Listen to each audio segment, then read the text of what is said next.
ये फरमाइएगा कि MQM की वजारत छोड़ने का ऐलान ये परमानेंट है, टेम्परेरी फिनोमेना है, प्रेशर टैक्टिक्स है, क्या इसको लिया जाए, किन अल्फाज में इसको बयान किया जाए?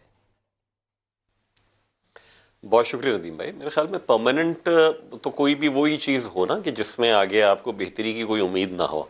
हमने अभी तक तवक्को ये रखी है कि तहरीक इंसाफ की हुकूमत की हम तवज्जो मबजूल करवाने में कदरे नाकाम रहे। गुज़िश्ता तकरीबन 1.5 बरस में जो शहरी सिंध के हवाले से MQM के साथ 2 मफाहमती याददाश्तों पर दस्तखत किए गए थे, पहले हुकूमत बनने से कबल और दूसरा हुकूमत बनने के साथ साथ, उनमें से किसी भी एक नुक्ते पर हम समझते हैं कि ऐसी पेशरफ्त नहीं हुई कि जो अजियतनाक सूरत हाल बन गई। हमने गाहे बगाहे वज़ीर आज़म साहब से लेकर मुख्तलिफ वज़रा को आगाह किया कि अगर यही सूरत हाल रही तो हमारे लिए काबीना में आपके साथ बैठना मुश्किल हो जाएगा।